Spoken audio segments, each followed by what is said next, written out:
Have you ever noticed that what made a great leader, say, 10 years ago, just doesn't seem to cut it anymore? It feels like the ground is shifting right under our feet. That old school, top down, climb the ladder model of leadership? Well, it's being seriously challenged by a new generation that has a completely different set of expectations. So let's dive in and figure out what it really takes to lead in the world of tomorrow. Okay, so let's start with a question that might stop you in your tracks. We pour so much time and energy into grooming the next generation for those big leadership roles, right? But what if I told you they don't actually want them? I know, it sounds a little crazy, but the data is pointing to this massive shift in what people even want out of a career. Take a look at this number, 6%. That's it. According to recent surveys of Gen Z professionals, that is the tiny, tiny fraction whose main goal is to get into a leadership position. And look, this isn't just a small trend. This is a potential 5-alarm fire for organizations everywhere. So what on earth is going on here? To really get our heads around that 6%, we have to look past the old school career milestones. We need to see what this new generation actually values. The thing is, they're not just rejecting leadership, they're completely redefining what a successful career even looks like. This right here shows a fundamental pivot. This generation watched the ones before them burn out, and they've decided they want something different. Success is no longer just about your title or your salary. It's about personal growth, actually having a life outside the office, and feeling what's called psychological safety. The freedom to speak up and be yourself without worrying you'll be punished for it. And things like diversity, equity, and inclusion, DEI, that's not a nice to have, it's a baseline requirement. So with this new reality, it's pretty clear the old playbook just won't work. But what will? Well, the very first step is to completely throw out the idea that there's one single, universal leadership style. The truth is, leadership is entirely dependent on context. And this is absolutely crucial. Effective leadership isn't some fixed set of traits you're born with. No, it's a dynamic, flexible response to a specific environment. Think about it. The way you lead a team of soldiers is going to be fundamentally different from how you lead a team of software engineers or nonprofit volunteers. This comparison just makes it so clear. In the military, leadership has to be directive, right? The stakes can literally be life and death, and that culture is built on an oath of personal sacrifice. But then you shift to the civilian world, and the focus changes completely to participation and relationships, because the goal isn't just mission completion at any cost. It's about organizational performance and creating value. And we can broaden that out even more. A leader in the public sector has to navigate all these hierarchical structures and be accountable to taxpayers. But take that same leader and put them in a nonprofit, and suddenly they need to be way more flexible and mission-driven, engaging with donors and the community. The funding, the accountability, it completely changes the game. So the big takeaway here is really one word: adaptability. The best leaders are kind of like chameleons. They can read the room or the entire organization and adjust their style to fit the specific needs of the situation, their team, and the bigger goals. Okay, so we've established that leadership is all about context. But even inside a single organization, you need different types of leadership. So let's explore this by looking at 3 classic archetypes: the manager, the visionary, and the one we should all be aiming for, the strategist. First up, we've got the most common style: managerial leadership. These are the leaders who keep the trains running on time. They are fantastic at creating stability and order. They're focused on right now, managing the day-to-day with a close eye on the bottom line. And that's essential, but here's the catch.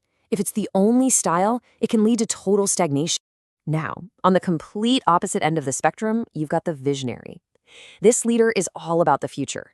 They paint this incredible, compelling picture of what could be, and they inspire people to follow them.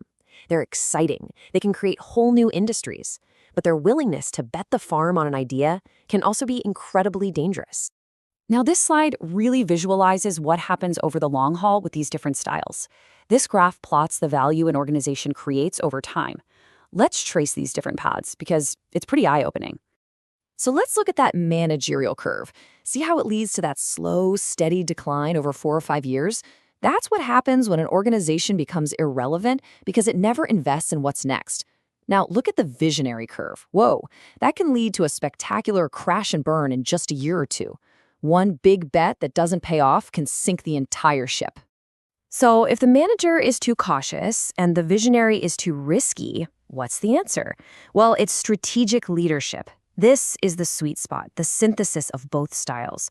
A strategic leader can dream about the future while keeping a really firm grasp on the present. They balance that long-term vision with short-term stability. I absolutely love this quote from the former Time Warner CEO, Stephen J. Ross. It just perfectly nails the essence of a strategic leader. They aren't just dreamers and they aren't just doers. They're the ones who can actually bridge that huge gap between imagination and execution. But here's the thing, even the most brilliant strategy in the world isn't enough. It'll fail if your people aren't on board. And that brings us to the final critical ingredient, one that connects directly back to that problem we started with, attracting the next generation. That secret ingredient is inclusion. Remember what Gen Z prioritizes: a sense of belonging, psychological safety, real diversity. A strategic vision means absolutely nothing if your people don't feel valued enough to actually execute it. Think of it this way. Inclusive leadership is the engine that actually drives a great strategy forward. It creates the kind of culture people want to be a part of. And this isn't some vague, fuzzy concept. Inclusive leadership is built on concrete skills. These are the building blocks. We're talking about things like systems thinking to see the big picture, creativity to solve tough problems, and deep, genuine collaboration to bring out the absolute best in everyone on the team. And let's be crystal clear on this. Inclusion is not a DEI initiative. It's not a training program you check off once a year. It has to be woven into the very fabric of leadership itself. It's a fundamental competency, every bit as critical as understanding a balance sheet or planning a new strategy. Okay, so let's pull this all together. We've seen that the workforce is changing in a big way, that leadership has to be contextual, and that the ideal style is both strategic and inclusive. This is basically the new blueprint for leading in the 21st century. Which brings us right back to where we started. But now we have the answer. We can't keep trying to force the next generation into old, outdated leadership models. It just won't work. Instead, we have to build organizations that actually align with their values. Organizations that are so compelling, people get excited to step up and lead them. So here they are, the new rules of the road. 1, think strategically. Combine the best of the visionary and the manager.